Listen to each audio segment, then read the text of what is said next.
long story short ya papa saya challenge me. Nah, yuk kamu perintis gereja sendiri. Waktu dia nanya itu aku langsung nolak. Gak mau. Karena hari ini banyak orang, mereka berpikir start a new church, which means start a new building, start a new service. Kayaknya memang yang lebih relevant adalah we start a new community, bukan start a new church. Nicole, how was church? How was Sunday school? I love it. Aku gak mau pulang. Oh my goodness. Aku berkaca-kaca loh. So yeah, Aca udah jatuh cinta banget sih sama keluarga, sama semua anak-anak di situ. Kalau aku nggak bilang iya juga, mereka mau kemana? Lantas Andi Ambarita memutuskan untuk meninggalkan Sydney dan tinggal di Indonesia. Bagi banyak orang, gembala gua ninggalin gua, atau gembala kita ninggalin gereja. What happened?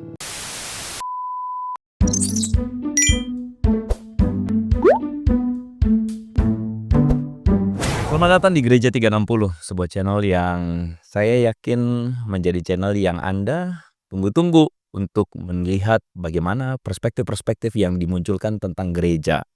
Satu tempat yang kita semua rindukan, teman-teman, untuk supaya mengalami perjumpaan dengan Tuhan, transformasi, pertobatan dan sebagainya. Dan saya yakin Anda punya begitu macam cerita tentang gereja yang indah buat hidup Anda. Tapi kita tahu bahwa dalam perjalanan gereja pun tidak lepas dari masalah. Ada berbagai macam kekurangan di sana dan somehow gereja jadi tidak relevan karena zaman berubah tetapi gereja mungkin sulit untuk berubah atau lambat untuk berubah. Nah, disinilah kenapa Gereja 360 ada untuk memberikan insight. Banyak hal yang mungkin para pemimpin gereja tidak sadari atau komunitas di gereja tidak sadari, dan kita akan showing atau kita akan berbicara lebih banyak tentang bagaimana hal-hal tersebut bisa diatasi, bisa kemudian dilewati dengan blessing dari Tuhan, dan akhirnya gereja itu ngalamin transformasi. Bersama dengan saya seorang penyanyi yang saya sangat ingat, teman-teman, waktu saya masih di gereja lokal pelayanan. Ada satu waktu di mana saya memimpin semacam kayak persekutuan doa. Dan sebelum persekutuan doa, saya pada waktu itu selama beberapa minggu saya selalu pakai lagunya untuk saat teduh. Dan itu touching my heart, menyentuh hati saya luar biasa. Jadi waktu saya memimpin persekutuan doa itu saya putar lagunya dan orang-orang kaget. Siapa ini? Om Brewok. Did you know maksudnya Om Brewok? Andi Ambarita. Thank you. Welcome. Thank you udah datang di Gereja 360. Teman-teman tentu tahu sungguh besar pengorbanan. Harusnya disambung ya, harusnya. Lagi batu gas. Kurang briefing nih. Tapi beda bro. Di sana brewoknya hitam. Ya, di sini putih. Ya, semakin tua semakin tambah satu anak ya semakin putih. Tapi aku rasa itu lebih berhikmat kayak Musa kali ya. Jadi ininya putih tapi atasnya masih hitam ya, Oke, functional gitu masih. Jadi teman-teman, seorang Andi Ambarita itu baru pertama kali ku dengar waktu itu. Oh, siapa ini gitu kan ya. Dan oke, baru find out, tapi oke, cerita dikit dong soal masalah production lagu itu. Dan itu udah jadi blessing banyak buat I think gereja-gereja di Indonesia. Tuliskan komen kalau misalnya kalian lagunya jadi berkat, tulisin komennya. So please cerita, elaborasi sedikit. Itu kayaknya cuman you dan 2 orang yang jadi ini latar. Apakah itu sesuatu yang jadi ceritanya lagunya itu diciptain Lewi ya, Real Lewi. gue Lewi ya? Real Lewi. Dan ada satu musim di mana Aca dan saya lagi nulis buku More of You. Aca itu adalah istrinya Andi ya, oke. Dan nggak tahu kenapa tapi Aca selalu puterin lagu itu. Lalu dia sambil nulis, sambil lihat our life juga, kayak WA message untuk taruhin di buku dan lain sebagainya. Dia dengerin lagu itu. Dan aku suka lagunya. Yeah. Tapi aku rasa maybe ada sesuatu yang new color lah. Yeah. So Ya lagu itu tuh memang part of our season. Dari setiap lagu yang aku nge-cover ya itu ada memang part of our bagian season. dari perjalanan spiritual That's atau right. perjalanan rohaninya. Dan ya aku cover I Had an Idea dan Pasca lagi on the way nih. Aku rasa tuh lagu untuk Pasca powerful. Touching banget ya. Kata-katanya luar biasa, kata-katanya tuh poetic. Ya. So aku panggil beberapa teman, ada satu teman saya namanya Ardi. Di Melbourne. Tapi dia lagi magang di Sydney. Dia gitaris. Dan dia sempat datang ke gereja. Aku ngajak dia. Ada satu lagi namanya Anggi yang pemain bass cewek. Dia udah sama kita udah lama banget dari gereja yang dia ada talenta untuk main musik dan hatinya di situ juga. Bukan artinya mau tampil apa gimana ya. Jadi ya aku ingat banget kita lagi tinggal di Sydney di Burwood ini sebelum COVID, in a small apartment yang cuman dapat cahaya matahari dari pantolan gedung seberang. Iya, man. Iya. Oke. Itu gelap, pokoknya gelap kayak dingin gitu. Tapi indah banget ya di situ Tuhan di dalam kekurangan itu melihat kreativitas itu berjalan. Iya. Jadi ya aku panggil adik saya Daniel untuk syuting. Aku setting lampunya, panggil teman saya juga si Ivan Kuncoro from Sydney. Sahabat saya, dia sound engineer yang handal lah. Terus kita udah rest is history, uploaded it, dan ya ternyata kayak bisa kayak begini. It's only by the grace of God. Yes, itu underline-nya. Jadi aku dari when you talk about this, ketika cerita tentang story ini bahasa Indonesia. Disclaimer-nya teman-teman, aku tadi bilang sama Bro Andi untuk please use bahasa, tolong pakai bahasa Indonesia. Oke, kayak semua cerita itu aku makin mengukuhkan di dalam hati bahwa ya Tuhan itu pekerjaannya Tuhan, bukan karena memang kita hebat. Ya. Bukan karena memang kita talented enough ya. For sure Tuhan pakai talenta kita, tapi kadang-kadang sesuatu yang benar-benar masif, viral, itu by God's grace aja udah. Absolutely. Dan terpujilah Tuhan, pada akhirnya kita masih tetap bisa merendah dan mengatakan ya this is not, bukan karena kita hebat. Enggak, sama sekali. Terpujilah Tuhan. Thank you so much ya. Dan anyway, aku cerita sedikit bahwa aku ketemu Bro Andi ini waktu di Sydney. Waktu itu bagaimana aku agak lupa, terus kemudian I'm trying to contact you ya. Dan akhirnya dia merespon. Wah, puji Tuhan, kita ketemu, foto-foto juga sama Aca, dan akhirnya dia ke Indonesia. Nah, kita sempat ada sedikit lost contact, lalu kemudian kita ketemu lagi di Indonesia, dan ya ketemu juga dengan teman Steven. Ya. Hai Steven kalau nonton ya. Ya, jadi the rest is, aku bersyukur karena maksudnya Tuhan itu bekerja ya dalam kehidupan hamba-hambanya. Salah satunya dari Andi Ambarita, bagaimana Tuhan bekerja dalam hidupnya, dan aku yakin kita akan belajar satu hal yang indah di sini tentang your journey. Amen. So jadi begini teman-teman, di Sydney, Andi dan Steven, mungkin dua nama itu aku notice untuk mereka merintis sebuah gereja namanya True Vine Church, dan aku pernah datang sana tapi meski tidak ikut servisnya, tapi ketemulah mereka di sana, dan mereka start the congregation, mereka memulai jemaat tersebut, dan jemaat itu sudah mulai bertumbuh. Tapi teman-teman, lantas Andi Ambarita memutuskan untuk meninggalkan Sydney dan tinggal di Indonesia. Bagi banyak orang atau bergereja atau orang Kristen akan melihat gembala gua ninggalin gua, atau gembala kita ninggalin gereja. What happened? Apa yang terjadi? Itu sesuatu yang tabu banget. Kayak misalnya itu fatal tuh gitu. Bagi banyak orang. Tapi hari ini kita mau dengerin apa yang jadi perspektif pergumulan dia dan bagaimana respon dari gerejanya di sana, dan aku melihat bahwa ternyata jadi blessing. Keotentikan Andi dan Acha dalam perjalanan ini ternyata jadi blessing. Bagi dunia kelihatannya it's a curse, ya, disaster, gembala meninggalkan. So please give us a story. Ya, Gimana ceritanya itu sampai? Ini cerita saya. Jadi disclaimer ini nggak bisa di copy and paste. Yes. Setiap orang punya cerita sendiri, musim sendiri dan lain sebagainya. You might disagree, tetapi ini berjalan sekian lama ya, bertahun-tahunan kita ambil keputusan ini.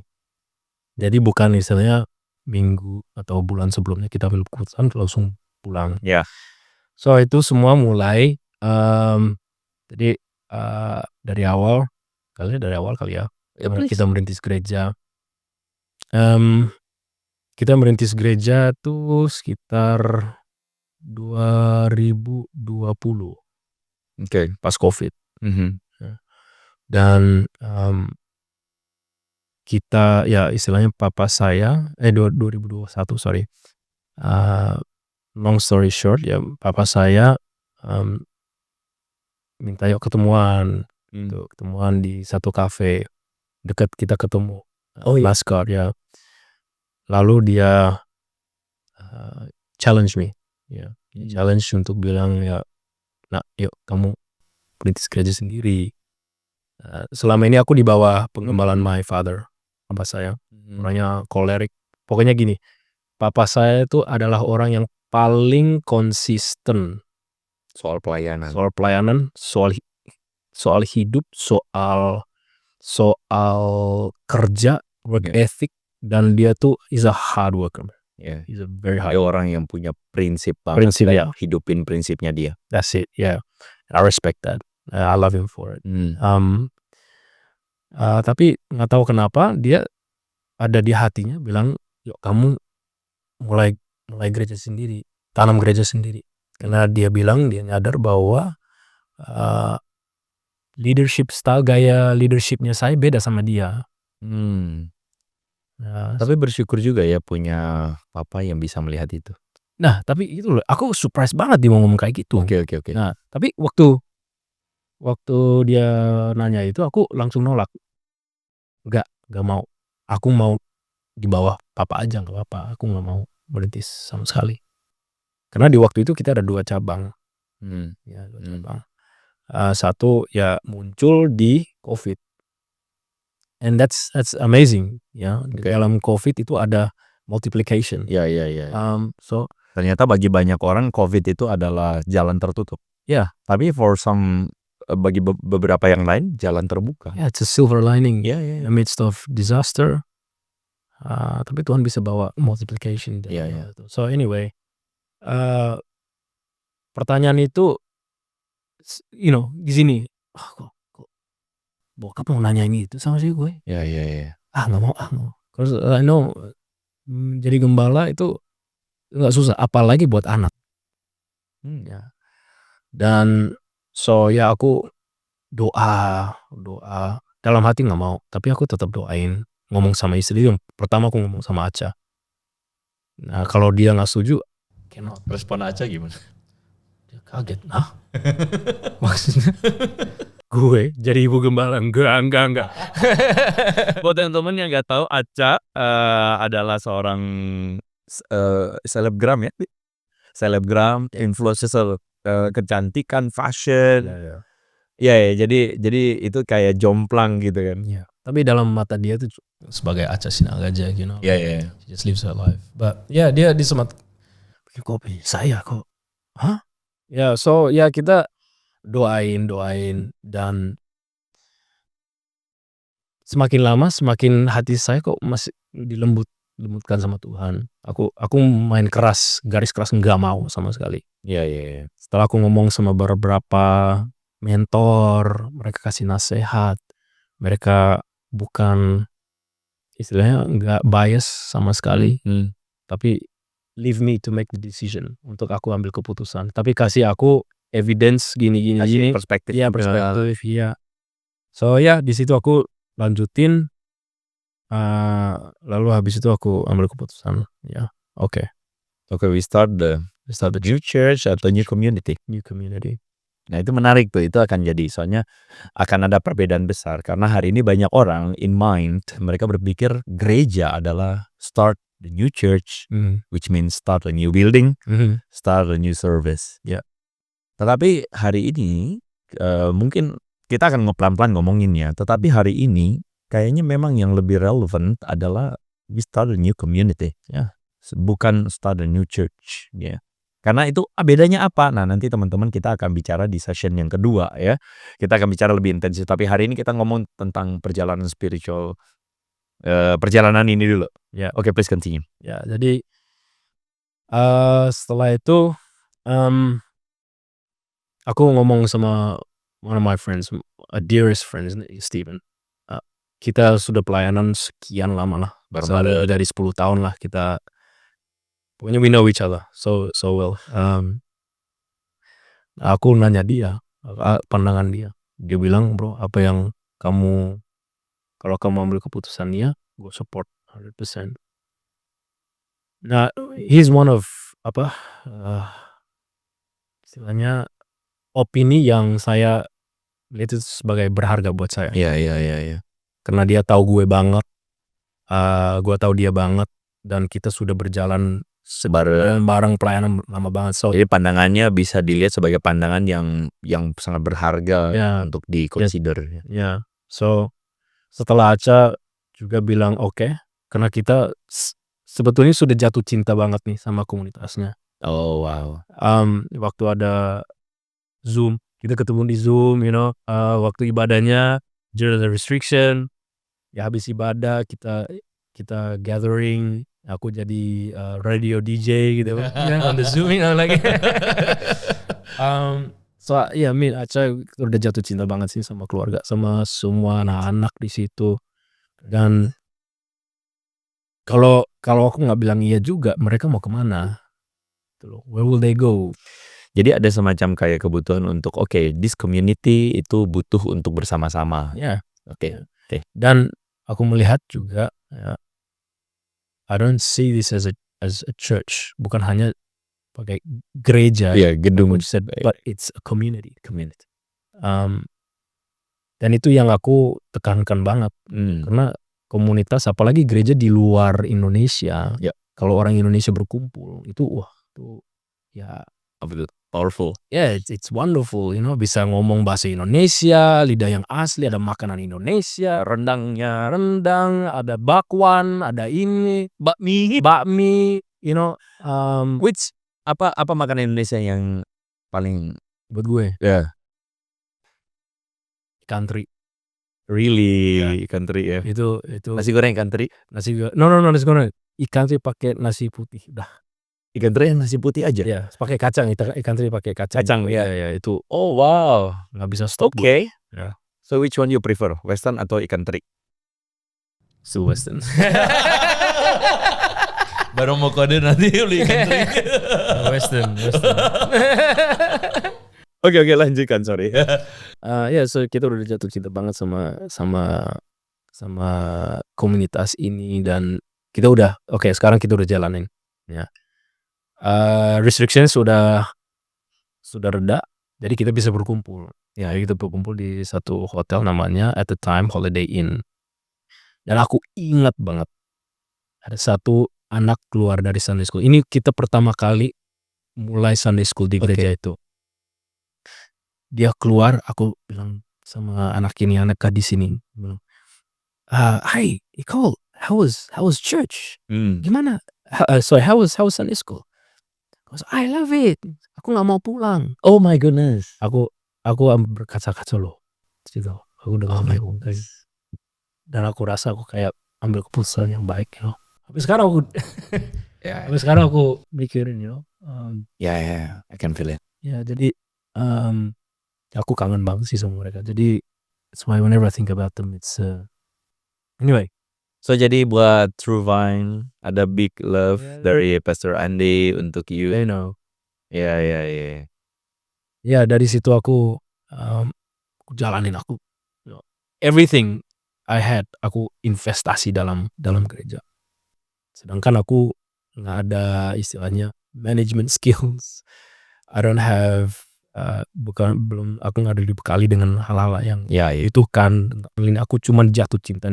modalnya itu adalah cuman hati yang lembut Ya, dan mau berjalan sama tuntunan Tuhan untuk ya, itu. gitu. Ya, karena aku sudah dari awal aku sama Aca udah bilang bahwa pernikahan kita, our marriage itu kalau Tuhan wherever God calls us kita akan jalan. Dan ya aku melihat di musim itu Tuhan panggil kita untuk Oke. mulai gerejanya. Great, Ya. great. Jangan di-spill kebanyakan nanti. Oke. Di session kedua butuh tuh. Oke, terus. Jadi setelah itu aku all in nih sama my business juga, aku masih ada kerjaan karena semuanya di gereja volunteer. Ya. So managing my time dengan gereja, kerjaan dan keluarga. Iya. Dan honestly semakin lama aku nggak nyadar bahwa aku lebih fokusnya ke gereja sama kerjaan, sehingga keluarga saya tuh aku nggak istilahnya perhatiin banyak ya. nggak banyak waktu. Quality time ya. Quality time. Aku memang di situ sama anak-anak, tapi habis kerjaan udah capek, Ya. ujung-ujungnya dimarahin anaknya gitu. Dan juga aku di musim itu juga aku lagi aku sama Aca lagi ngajarin Lukas untuk bobo sendiri di kamarnya. Ya. Jadi kebiasaannya aku kayak tidur di situ juga gitu, nggak balik Oke. sama in my room. Iya. Jadi Aca tuh memang rasa kita cuman housemate. Oh. Ya. Dan ya itu memang kekurangan saya itu management. Di momen itu ya, Ya, di momen itu. begitu. Ya. Ya, jadi semakin lama aku nggak nyadar. Karena aku memang orangnya tuh fokus Pada satu hal ini. ya gitu. Cause I wanna see this grow, the vision, the mission itu dijalanin dan sebagainya. Ya. Dan aku sering banget tuh khotbah tentang Tuhan dulu, keluarga kedua, kerjaan pelayanan ketiga. Itu istilahnya mantra lah, itu hal Ya. tanpa saya sadari. Karena tanpa sadar memang itu yang you pelajari dari your dad. Bagaimana your dad punya komitmen yang sangat luar biasa dalam pelayanan nih. Oke, lanjutkan. Dan itu sebagai mantra gue. Ya. Dan tanpa gue sadar aku nggak lakuin itu. Ya, aku kehilangan, I got lost in the journey tentang apa yang keluar dari mulut saya itu bukan dari hati. Iya. Tapi refleks aja karena itu materi yang saya sudah tahu. Dan saya nggak lakuin. So itu affect my marriage, affect cara kita besarin anak kita juga. Dan di waktu itu Lukas masih speech delay. Ya. Oke. Kenan juga hip dysplasia. Dan itu memang berat banget buat keluarga kita. Sehingga we need help. Jadi long story short, apakah perjalanan kesulitan di keluarga itu apakah diketahui pada saat itu juga oleh teman-teman di gereja? No. Belum ya. Jadi masih mereka cuman melihat ada seorang Andi Ambarita yang preaching, pelayanan, ada Aca juga yang hadir sama-sama, dan mereka lihat pada hadir gitu ya. Tapi belum benar-benar tahu apa yang happens. Ya, we try to be transparent lah ya sama teman-teman kita di gereja juga. But at the same time aku sendiri itu masih nggak nyadar, masih belum sadar. Ya. Aca udah mulai kayak ngeh. Ya, makanya kita harus dengar istri kita juga loh. Roh Kudus bisa pakai istri kita walaupun kita nggak terima. Karena kadang-kadang agak terlalu congkak ya. Tunduk. That's what I say, banyak suami-suami itu menganggap istrinya tuh ini, maksudnya suami-suami itu sotoy, sok tahu gitu. Ya memang Menganggap istrinya kurang tahu banyak gitu. Exactly. Tapi dia bisa melihat dari sisi perspektif yang lain. Ya, karena kalau orangnya suami terlalu fokus, ya kita butuh orang yang lebih lihat broader konteks ya. Ya, lebih banyak. Ya. Dan Aca ya itu di situ kita sempat ngobrol. Aca bilang kayaknya kita harus pulang ke Indonesia. It's not healthy for our family. Aku bilang, gimana sih? Baru merintis gereja, ya pulang ke Indonesia. Tabu banget itu. ini wanita ini. You know what, ini just a joking ya, hanya joke ya, hanya bercanda ya. Aku langsung kepikir Ayub kan. Oh iya. Ayub itu kan istrinya bilang begini, Mau berapa lama lagi kalau kayak gini menyembah Tuhan? udah kutukilah Tuhanmu dan matilah aja. Lalu dia bilang kamu perempuan gila gitu. Similar, same different. Enggak ya, tentu for sure enggak akan begitu, tapi perasaan yang muncul tuh kan kayak Ya, kok kamu begitu sih gitu ya? Tega banget. Iya, kan kita sudah setuju untuk menitis gereja ini dan jalanin.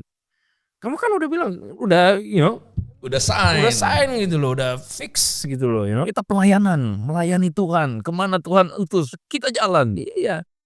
Oke, sampai di titik ini, I would like to, saya mau bicara buat teman-teman bahwa kadangkala kita tuh melihat dari satu perspektif bahwa oh iya, kalau pelayanan gereja ya udah kita harus benar-benar 100% total dan tidak boleh hitung-hitungan gitu. Ya. Like kayak itu adalah satu artikulasi yang sebenarnya bukan salah.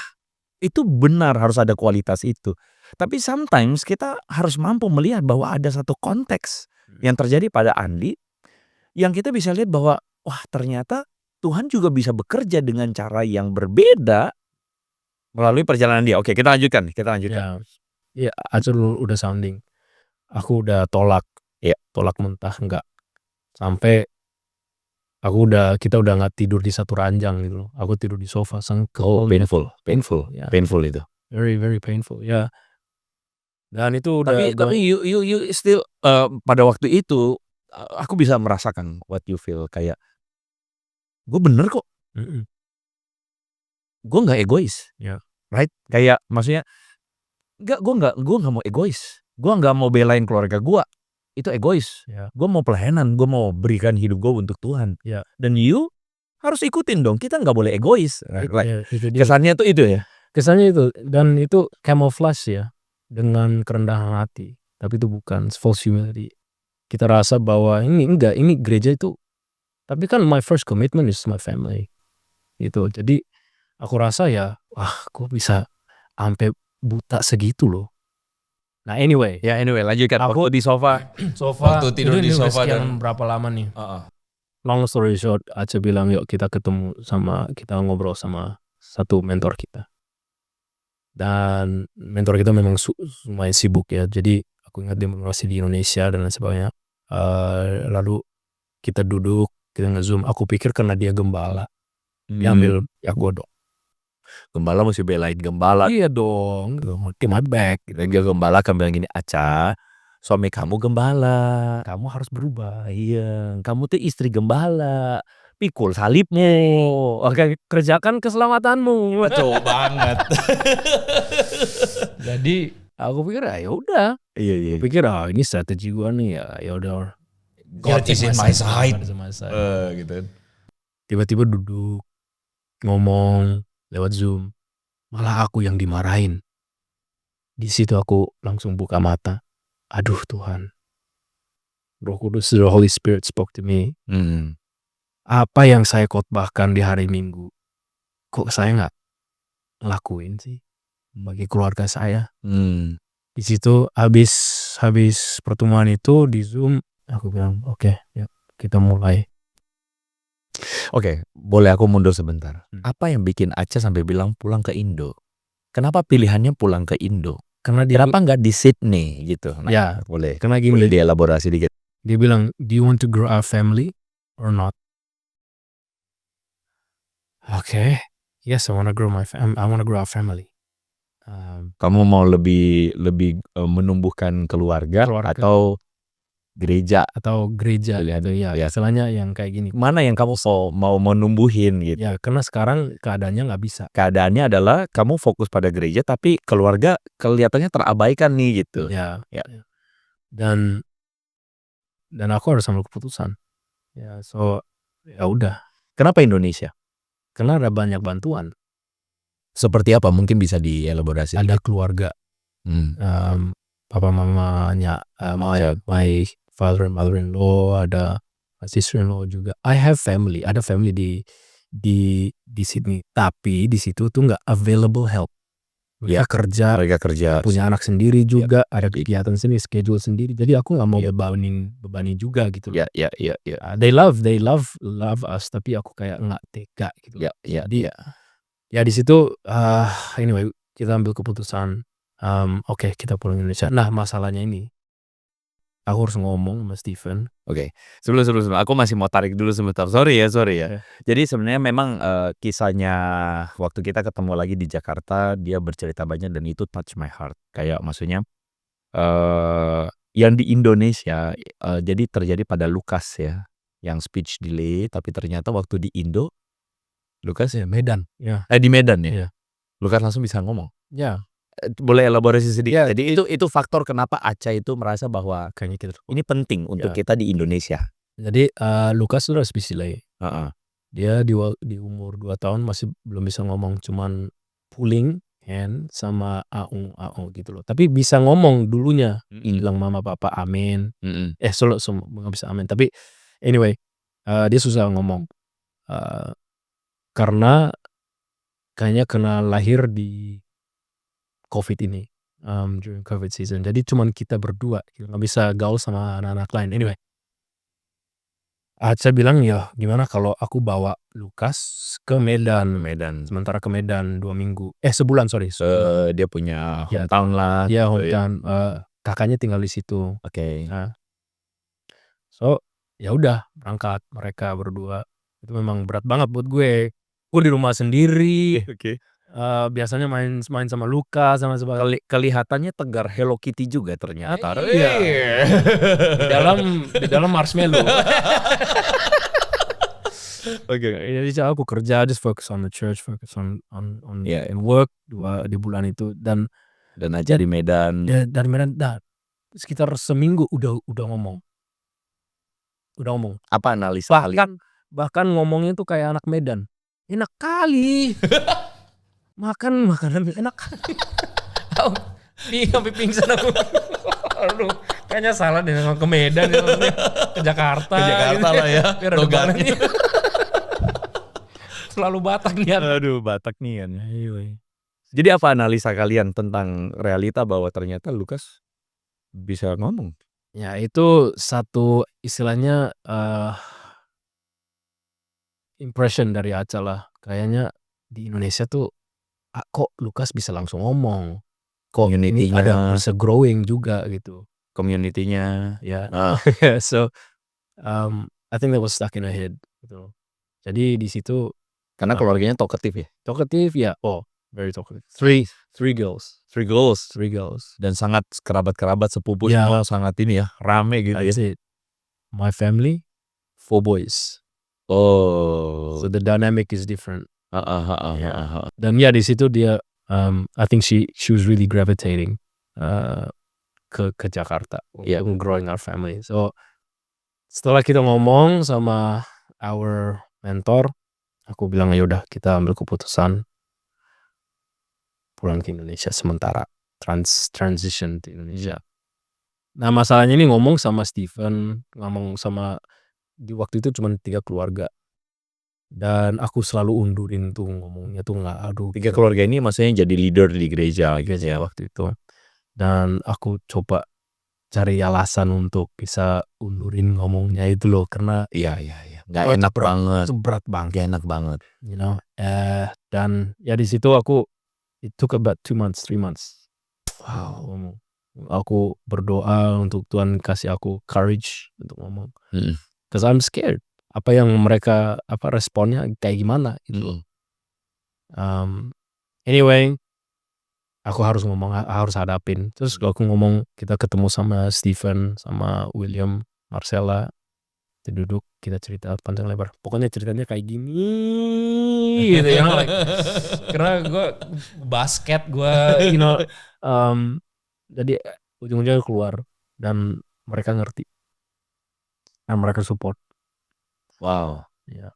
Gak mudah loh itu. Gak mudah sama sekali. Kalau gereja itu jadi cuman organisasi, maka aku yakin tone yang keluar adalah, kok lu gitu sih? Kayak mungkin tidak sebelak-belakan itu ya, tidak sefrontal itu, tapi terus siapa yang ngurusin gereja ini? Ya itu kalau gereja as a organisasi. That's it.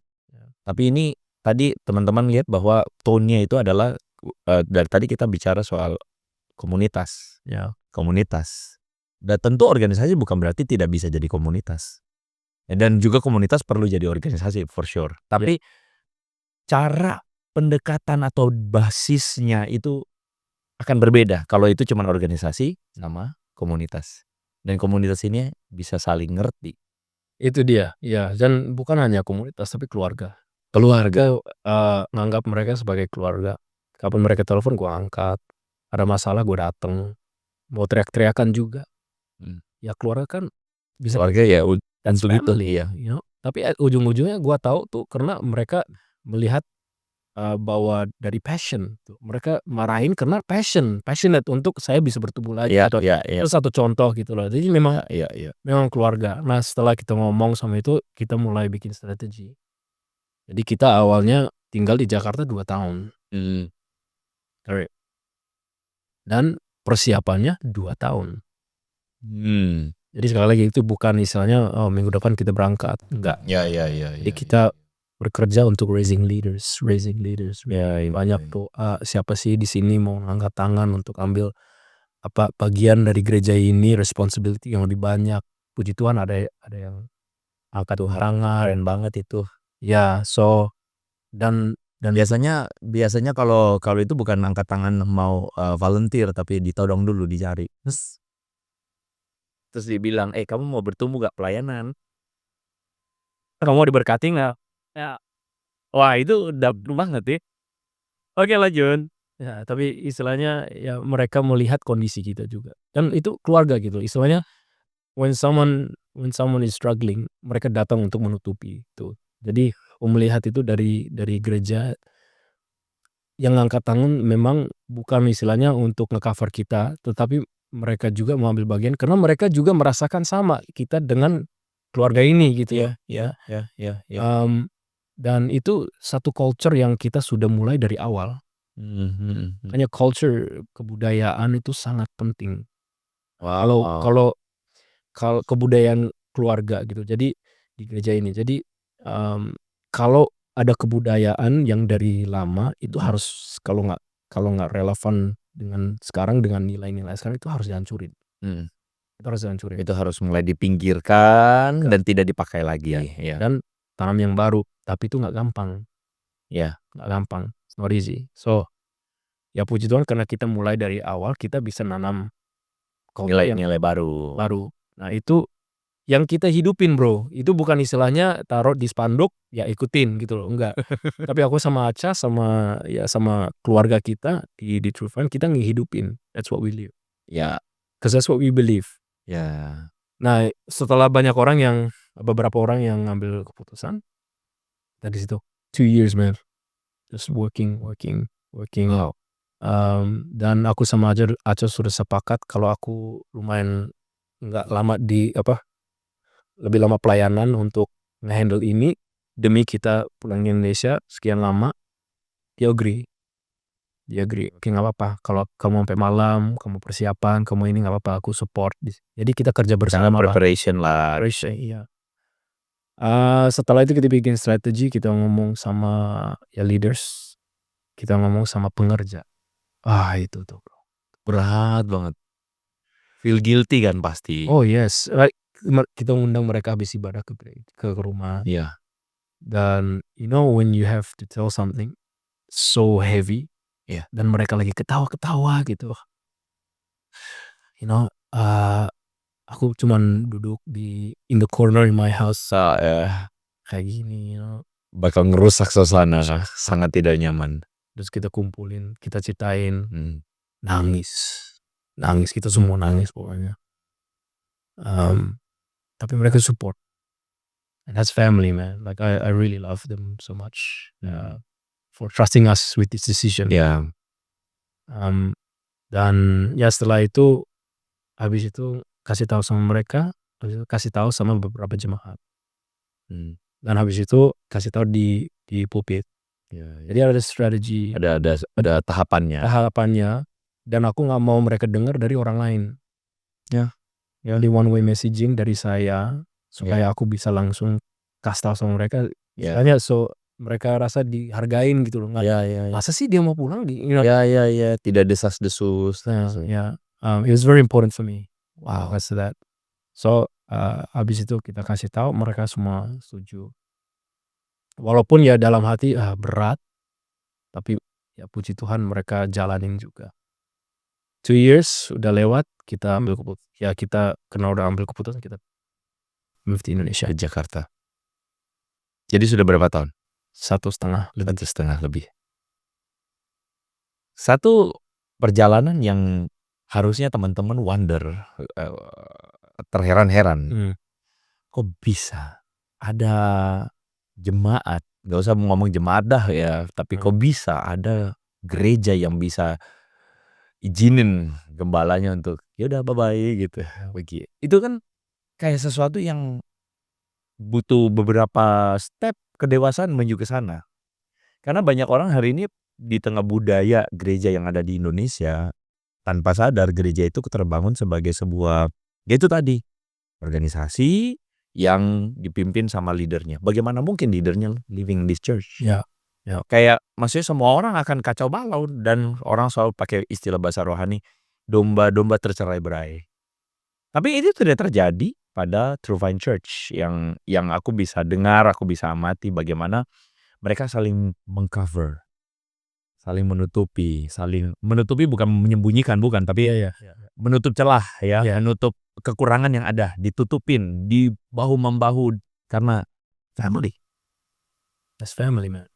So bagaimana kisah ini terus kemudian perjalanan gembala, ada keteladanan yang jadi dia pilihan itu kedengarannya nggak enak sih tadi waktu Aca bilang tuh, you mau growing the family atau church. Itu kayak pilihan yang kita sebagai laki-laki atau let's say suami atau gembala, kita nggak mau denger itu. Ya.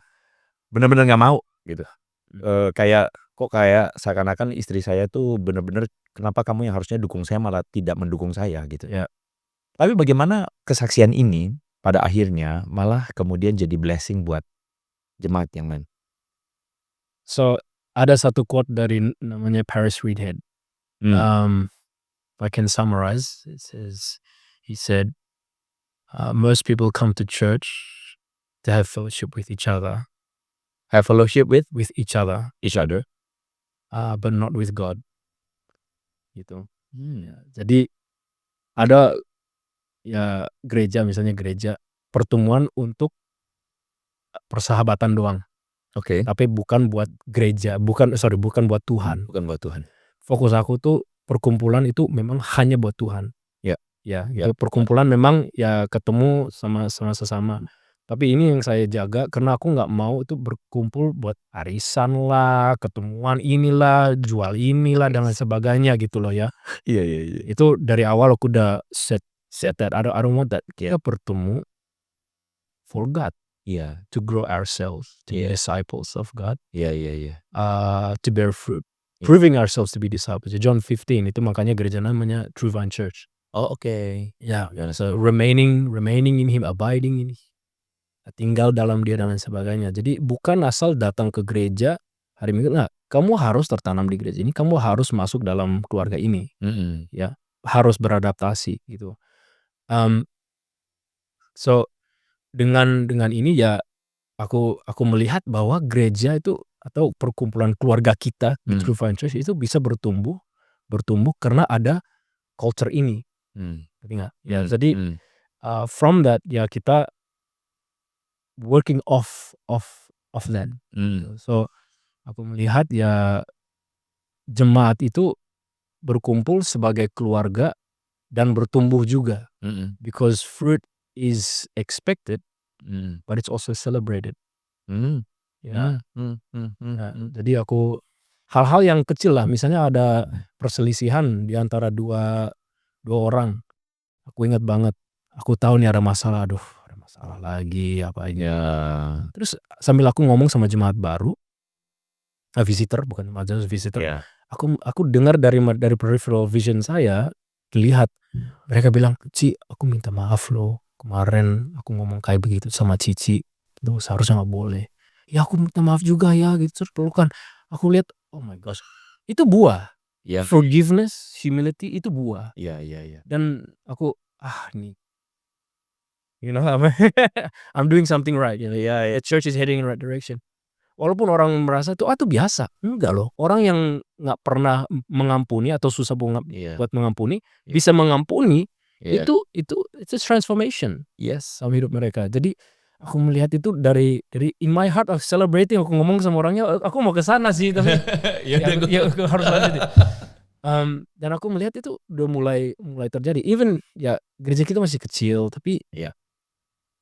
transformation itu penting banget. Discipleship tuh penting banget. Buah tuh penting banget buat gereja ini because it's part of the vision and the mission of the church. Discipleship, banyak gereja berpikir discipleship itu program. Jadi kita beli satu buku namanya discipleship dan sudah ada materi discipleship-nya. Tapi sebenarnya bukan itu discipleship. Apa yang aku lihat dari perjalanan Andi dan gerejanya, discipleship itu adalah bagaimana they live together. They see, they saw. Mereka hidup bersama, mereka saling melihat, saling menyaksikan keteladanan apa yang sedang dimunculkan. Value, nilai-nilai apa yang sedang dijunjung di sana. Kerendahan hati, keterbukaan, transparan, otentik, apa adanya, dan punya hati yang fear of God, dia akan Tuhan. Dan itu yang aku rasa jadi satu hal yang jadi nilai yang hari ini kita harus belajar sama-sama. Bagaimana mereka tuh jadi komunitas yang otentik, dan Andi berusaha untuk jadi seorang gembala yang juga otentik. Dalam kelemahan dia, dalam shadow dari nilai-nilai masa lalu, tapi dia bisa jujur di hadapan jemaat bahwa I got a problem. Saya ada masalah di tengah keluarga, which means bukan bencana, tapi sebenarnya ada satu hal yang I have to fix.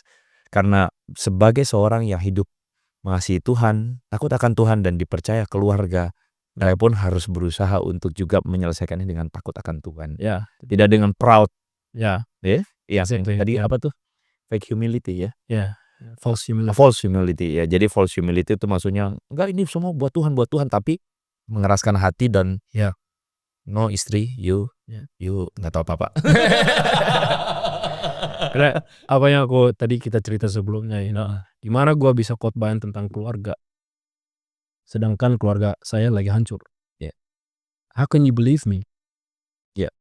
Aku cuman sharing materi doang kalau gitu, bukan pengalaman saya sendiri semua. Cuma sharing knowledge aja. It's knowledge, but that's not what God told us to do. Not just knowledge, you have to live what you learn. Jadi itu berngiang-ngiang nih di kepala gue. Aduh, ya selama ini gue khotbahin itu, tapi kok nggak ngelakuin di rumah. Sedangkan di sini kita pindah ke Jakarta, sementara ini aku bisa sekolah juga. Dan kita bisa fokus kepada family, ngantar Lukas dan jemput Lukas sekolah gitu, this type of. Tadi ngantar dulu dong berarti. Belum mulai sekolah. Belum mulai, cuman kelas doang ya. Okay. Jadi all of these things gitu yang aku bisa fokus dulu nih ke sini. Nanti setelah itu balik lagi ke Sydney, udah aku bisa all the way gitu.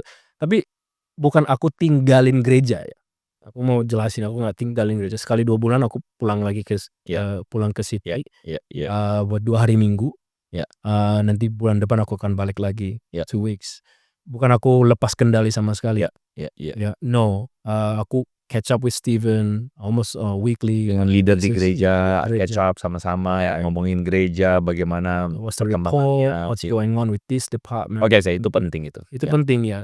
Jadi aku memang gembalain dari distance. Dari distance sementara ini. So that's what I've been doing so far. So through season yang tadi Bro Andi boleh sampaikan kepada kita jadi melihat bahwa kita jadi harusnya berefleksi lagi. Kadang-kadang kita masih punya stigma-stigma yang keliru atau stigma yang tidak lengkap. Kita punya perspektif yang tidak lengkap tentang bagaimana seharusnya gereja dan sebagainya. Tapi kita lihat satu keindahan bagaimana ternyata ketika komunitas itu menjadi fokus dari gereja. Ketika menjadi family itu menjadi fokus dari gereja. Authenticity jadi fokus, menjadi menghidupi Injil, humility, bagaimana apa adanya, bahkan menjadi lemah di depan jemaat, itu jadi satu nilai-nilai yang sangat baik. Dan saya berharap bahwa ini jadi berkat buat teman-teman.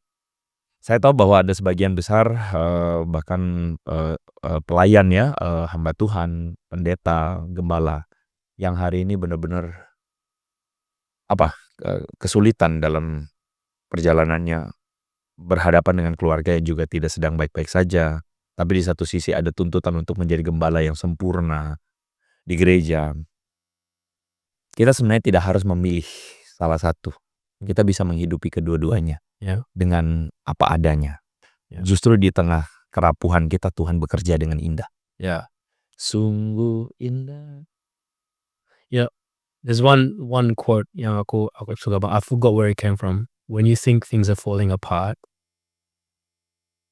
in God's hands things are falling into place. Jadi Tuhan bisa pakai sesuatu yang hancur dan bisa pulihkan untuk menjadi sesuatu yang indah. So itu sih yang aku pikir everything is gonna fall apart. Ternyata enggak. Indah. Terpujilah nama Tuhan yang bekerja dalam kehidupan Andi Ambarita dan keluarga dalam komunitas True Vine Church.